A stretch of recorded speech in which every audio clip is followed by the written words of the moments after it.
Right folks, so Marines, let's get the Imperials out. Okay, Infernus Marines and Terminators, Imperial Fists. You know, if you've been watching the channel for a while, that I've been working on these for about a week or so now.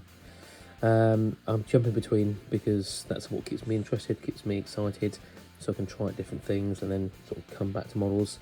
I do love to start a project and leave it for a while, and then, you know, at some point maybe it'll be finished. But these guys moving on a treat. Okay, so we can see the Infernus Marine here. You can see some spot colour that I've put on the round elements of the knee pads, the foot. Okay, and then down here some panel lining. Looks better in real life. However, we get the idea. So it's working pretty well.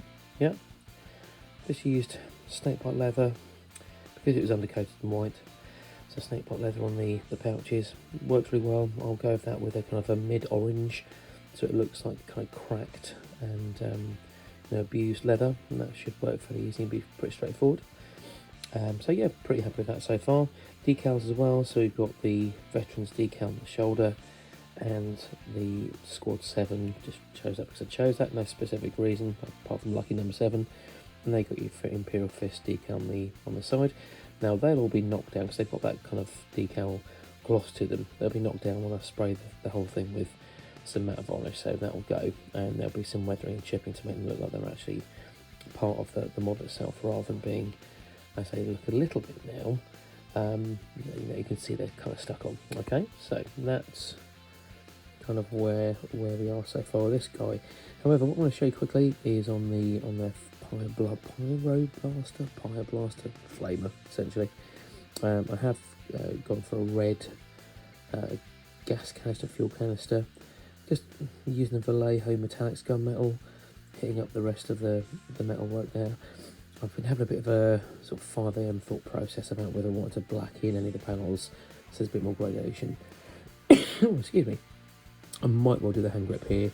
Obviously on some of the stances the top grip is also invisible. Okay, so I might do that black as well, just so some variation, otherwise it will look a little bit too, I don't know, a little bit too sort of half baked, I guess.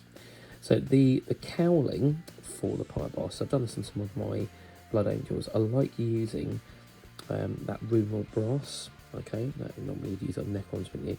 But that works a treat with then a nice wash of Seraphim Sepia.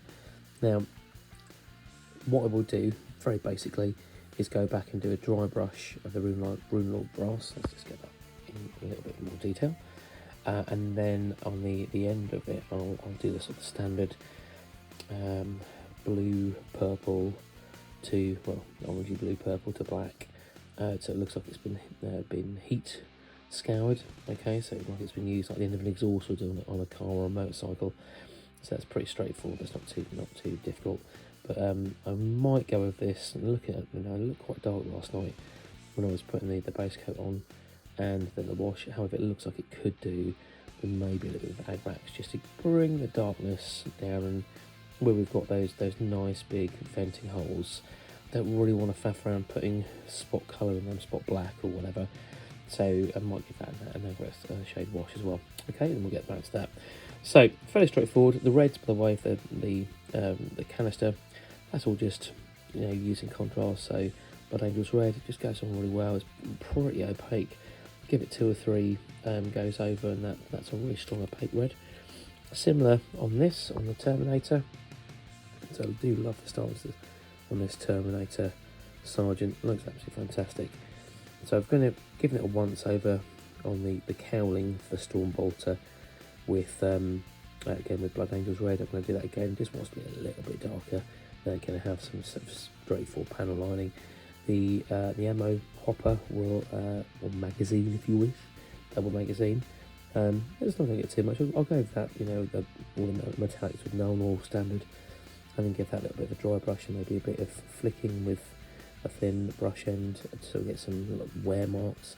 And of course, I will go for a brass look for the casings, the exposed casings there. So it gives it, you know, a little bit, you know, a certain amount of realism and focal colour. But yeah, apart from that, you know, there again, they come on fairly quickly. I mean, I don't go crazy with these. What I do want to do is when we get to the point where the basic paint job's done, you know, I'm quite looking forward to some weathering, some chipping, and maybe using some loose pigments on the base. What I have seen, I'm watching some stuff this morning early doors. A really good idea about using cork, broken cork, to create an asphalt style base. So I might well do something like that, particularly for these Infernus Marines, or Pyre Marines, what they're called. And I think that would work really well. That'd be a nice idea. Cool, so there we go. A little bit of an update, and I'll see you soon. Bye-bye.